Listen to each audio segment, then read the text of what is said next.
Hello साथियों, physics with Bon Prakash sir में आप सभी का स्वागत है। तो चलिए साथियों, हम लोग चल रहे थे 10th क्लास के मॉडल सेट मैथमेटिक्स के लिए। आज हम लोग चलेंगे 14 क्वेश्चन तक आपको हल कर दिए थे। हम लोग चलेंगे आज 15वां क्वेश्चन से। तो 15 क्वेश्चन में पहला क्वेश्चन में क्या कहता है कि 0.7 के ऊपर रेकरिंग लगा हुआ है। तो रेकरिंग को हटाते हैं तो हम लोग 9 नीचे लगाते हैं। तो 7 बटा क्या हो जाएगा 9, यानी कि 15 के आंसर क्या होगा ए 7 बटा 9 ए आंसर हो जाएगा। दूसरा का ये 16 के। तो 16 नंबर क्वेश्चन को हम लोग देखेंगे। 16 में कहता है कि 8 के पावर 0 गुने 2 के पावर 0 का वैल्यू क्या होगा। तो किसी भी अंक के ऊपर 0 रहता है तो उसका वैल्यू 1 होता है। जैसे कि x के पावर 0 का मान क्या होगा, तो x के पावर 0 का वैल्यू 1 होता है। यानी कि 8 के पावर 0 के मतलब 1 और 2 के पावर 0 के मतलब 1, यानी 1 गुना 1 का मान क्या होगा 1। तो 8 के पावर 0 और 2 के पावर 0 का वैल्यू क्या हो जाएगा 1, यानी कि उत्तर हमारा 16 के बी होगा। 17 में कहता है कि यदि ए और बी अभाज्य संख्या हो तो ए और बी का लस्सा क्या होगा। तो ए और बी का हमारा लस्सा क्या हो जाएगा 17 क्वेश्चन में ए और बी का लस्सा हमेशा ए क्रॉस बी होता है। तो ए गुने बी हो जाएगा। 17 में हम लोग देखेंगे कि ए गुने बी क्या है सी आंसर। तो 17 का आंसर हमारा सी हो जाएगा। 18 क्या ये निम्नलिखित में से कौन अभाज्य संख्या है। तो अभाज्य संख्या हम लोग कहते हैं किसे। तो अभाज्य संख्या के देखिए हम लोग देखेंगे कि अभाज्य संख्या एक से बड़ा वे प्राकृतिक संख्या जो एक या स्वयं को छोड़ करके किसी भी दूसरे संख्या से पूरा न कटे उसे हम लोग अभाज्य संख्या कहते हैं। तो 15 देखिए 15 ऑप्शन नंबर ए में दिया है 15। तो 15 एक या स्वयं को छोड़कर किसी भी दूसरे संख्या से कट रहा है कि नहीं, तो कट रहा है। 3 से कटेगा और 5 से कटेगा, इसीलिए 15 एक अभाज्य संख्या नहीं है। दूसरा ऑप्शन में दिया है 23। तो 23 एक से कटेगा और 23 स्वयं से कटेगा। तो एक या स्वयं को छोड़कर किसी भी दूसरे संख्या से न कटे। तो क्या 23 और कोई संख्या से कट रहा है, तो 23 किसी भी दूसरे संख्या से नहीं कट रहा है, इसलिए 23 एक अभाज्य संख्या है। तो इसका उत्तर क्या हो जाएगा हमारा उत्तर बी हो जाएगा। 12 देखिए 3 से या 4 से कटेगा, 75 भी कट जाएगा। 19 नंबर क्वेश्चन में आइए, कहता है निम्नलिखित में से कौन परमेय संख्या है। तो परमेय संख्या किसे कहते हैं, वैसी संख्या जो p बटा q के रूप में लिखा जाता है उसे परमेय संख्या कहते हैं, या वैसी संख्या जिसका पूरा वर्गमूल निकल जाए उसे परमेय संख्या कहते हैं। तो देखिए 2√3, तो √3 का वर्गमूल नहीं होता, इसीलिए √3 एक अपरमेय संख्या है। √5 भी एक अपरमेय संख्या, उसका भी पूरा वर्गमूल नहीं निकलेगा। अब देखिए 2√3 और बटा √3, 3 से 3 खत्म हो गया कैंसिल, तो 2 बचा, यानी 2 एक कैसी संख्या है, तो 2 हमारा एक परमेय संख्या है। इसका आंसर क्या हो जाएगा सी। और √6, तो 6 का वर्गमूल नहीं होता, इसीलिए 6 भी एक अपरमेय संख्या है। क्वेश्चन नंबर आइए 20 में क्या कहता है। 20 में कहता है कि 65 तथा 117 का मस्सा 65m - 117 के रूप में हो तो m का मान ज्ञात करिए। तो सबसे पहले हम लोग 65 और 117 का क्या निकालेंगे मस्सा।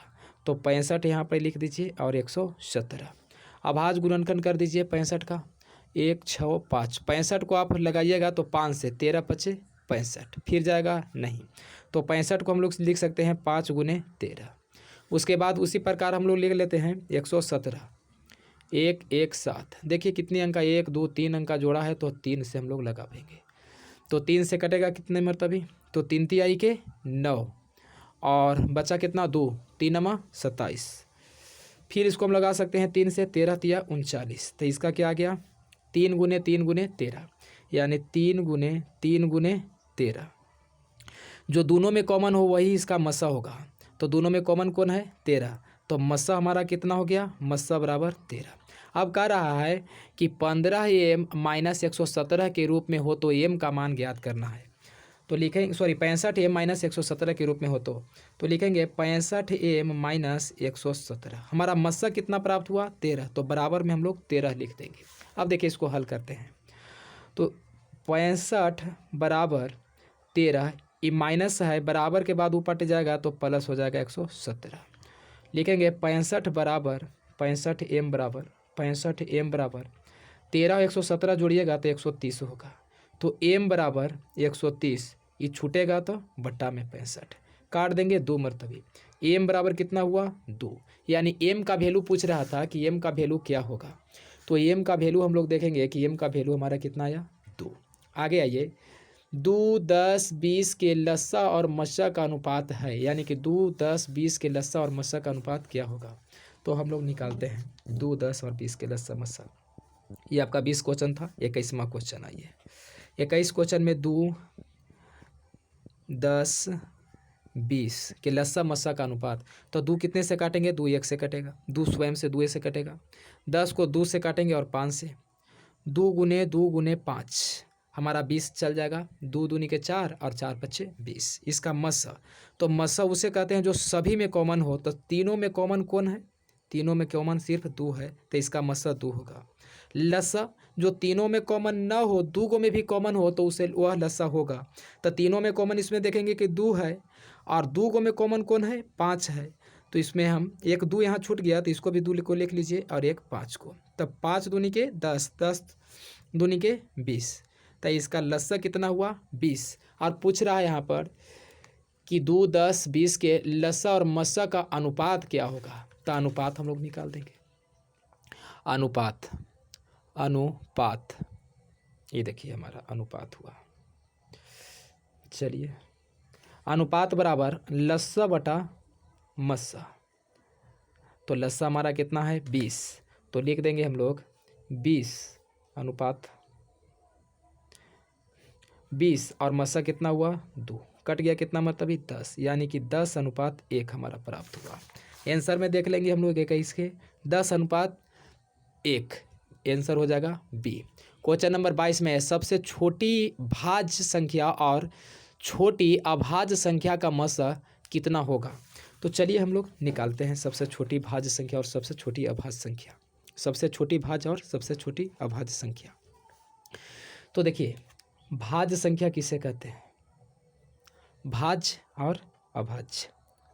अभाज्य संख्या, तो भाज्य संख्या एक से बड़ी वे प्राकृतिक संख्या जो एक या स्वयं को छोड़कर किसी भी दूसरे संख्या से पूरा कट जाए उसे भाज्य संख्या कहते हैं। और अभाज्य संख्या किसे कहते हैं? एक से बड़ी वे प्राकृतिक संख्या जो एक या स्वयं को छोड़ करके किसी भी दूसरे संख्या से पूरा नहीं कटे उसे अभाज्य संख्या कहते हैं। तो भाज्य संख्या सबसे छोटी भाज्य संख्या हमारा 4 होता है और सबसे छोटी अभाज्य संख्या हमारा 2 होता है। तो 4 और 2 का हमको मस्सा पूछ रहा है। तो 4 2 से कटेगा और 2 से कटेगा, 2 सिर्फ 2 से कटेगा।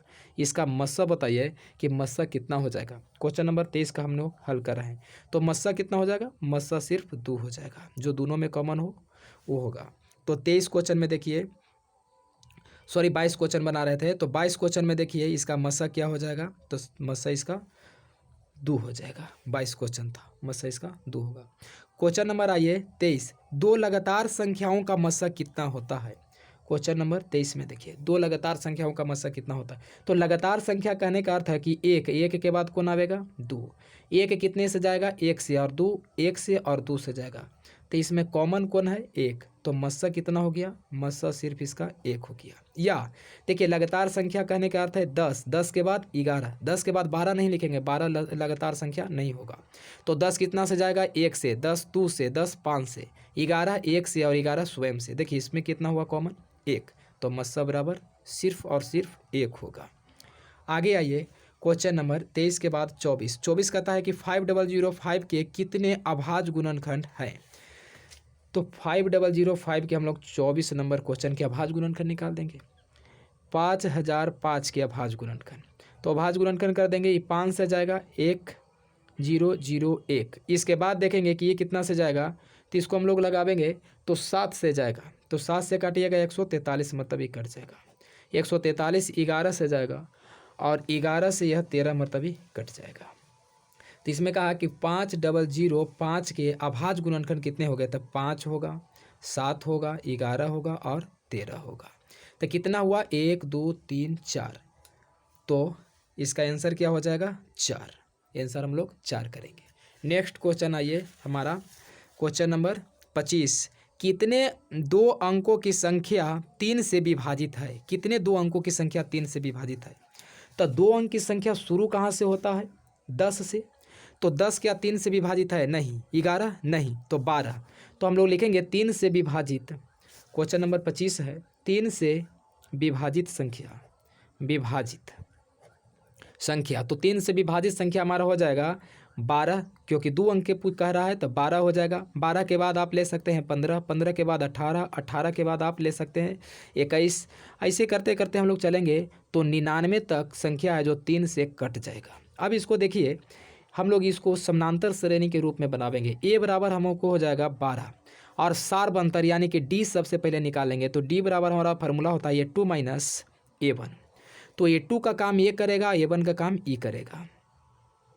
आगे आइए, तो D बराबर A2 के वैल्यू क्या हो जाएगा 15 और A1 का वैल्यू क्या हो गया 12, यानी कि D बराबर 15 में से 12 गया तो 3। ई क्या है डॉट डॉट अंतिम, यानी कि लास्ट पद है, अंतिम पद है, तो an से अंतिम पद को सूचित करते हैं, वो अंतिम पद बराबर n है। हमको कह रहा है कि कितने 3 से विभाजित होगा, यानी n के मान पूछ रहा है, तो n बराबर 8।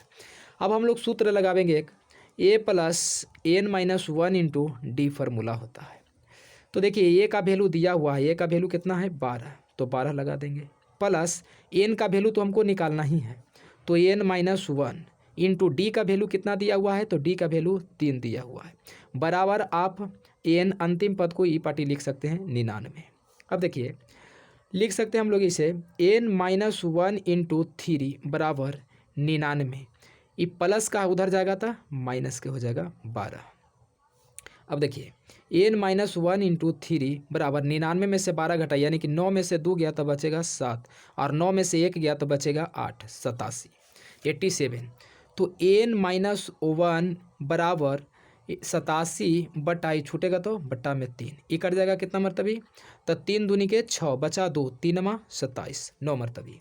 n माइनस 1 बराबर 29, तो n बराबर कितना हो जाएगा 29, आई माइनस में उधर जाएगा तो बराबर की ऊपटी तो प्लस, तो n बराबर कितना हो जाएगा 29 और 1 30। तो कह रहा है कि कितने 2 अंकों की संख्या 3 से विभाजित होगा, तो 30 2 अंकों की संख्या है जो 2 से विभाजित होगा, तो आंसर इसका बी हो जाएगा। चलिए दोस्तों, तो आज के लिए इतना ही। वीडियो अच्छा लगे तो लाइक और सब्सक्राइब करिएगा। मिलते हैं अगले वीडियो में, धन्यवाद।